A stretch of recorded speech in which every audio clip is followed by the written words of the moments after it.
Tour தீமா kitchen வாங்க. இன்னைக்கு நம்ம வீட்டில் ஒரு தயிர் சாதம் பார்க்கலாம். எண்ணெய் காஞ்சிருச்சு, கடுகு போட்டுட்டேன், உளுந்து போட்டுக்கிறேன்.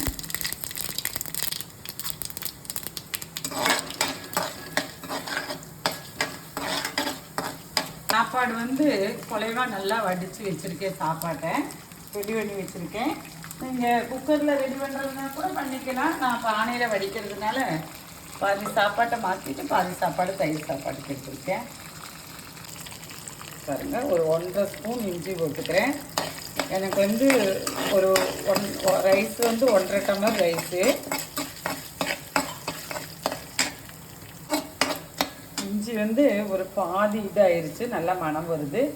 இந்த டைம் நான் பச்சை மிளகு போட்டுக்கிறேன். நீங்கள் வரமிளகு கூட யூஸ் பண்ணிக்கலாம்.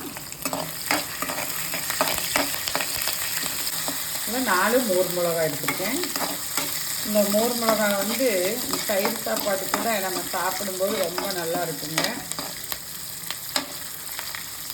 க்ரீமெல்லாம் போட போகிறது கிடையாது. ஆடையோட 1 டம்ளர் பால் எடுத்துருக்கிறேன். நம்ம வீட்டில் இப்படி தான் எடுப்போம்.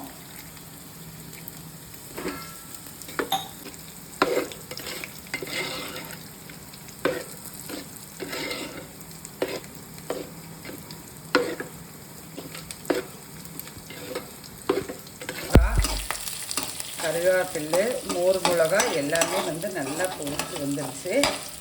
டைம் நான் அடுப்பை ஆஃப் பண்ணிட்டேன். அதுபோல் நான் எடுத்துருக்க பார்த்தீங்களா, அந்த டம்ளர்லேயே தயிரும் கொஞ்சம் ஆடையோடையே போட்டு போகிறேன். நான் இப்போ எடுத்துருக்கிற தயிர் நல்லா இதில் நான் பால் எடுத்த அளவே தயிர் எடுத்துருக்கேன்.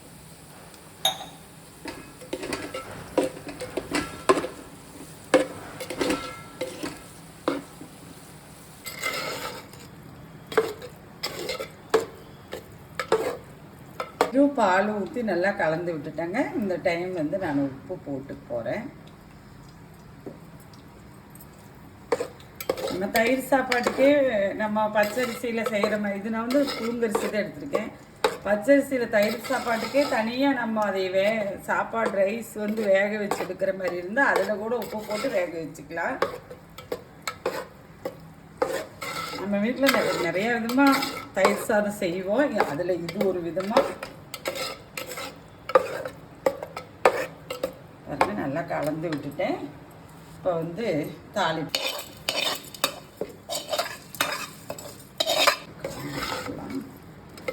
ரொம்ப ஈஸிங்க. இந்த தயிர் பால் நீங்கள் மிக்ஸ் பண்ணி செய்யும்போது டிஃபன் பாக்ஸ் ரெசிபியாக கூட, டிஃபன் பாக்ஸுக்கு கூட நம்ம எடுத்துகிட்டு போய்க்கலாம்.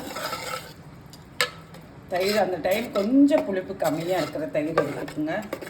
சாப்பிடும்போது லன்ச் பாக்ஸுக்கெல்லாம் கரெக்டாக வந்துடும். அது மாதிரி அந்த மோர் மிளகா நம்ம போட்டிருக்கிறோம்லவா ஊறி ரொம்ப நல்லாயிருக்கும் இந்த தயிர் சாதம் நம்ம சாப்பிடும்போது.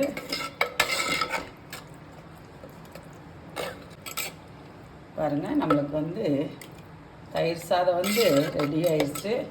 மோர் மிளகாயெல்லாம் இப்படியே உள்ளுக்குள்ளே ஊறி ரொம்ப நல்லா இருக்குங்க. இது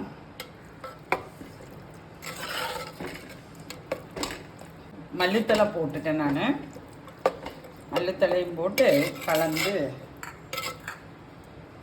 பாருங்கள், நமக்கு தயிர் சாதம் ரெடி ஆயிடுச்சு. இது ஊறுகாய், வப்படம், பின்ன உருளைக்கிழங்கு வறுவல், இது கூட எல்லாம் ரொம்ப மேட்சாக இருக்குங்க. இதை விட இந்த தயிர் சாதம் சாப்பிடும்போது அதில் ஊறுதலவா மோர் மிளகா அது கூட வச்சு சாப்பிட்றதுக்கு அவ்வளோ டேஸ்ட்டாக இருக்கும்.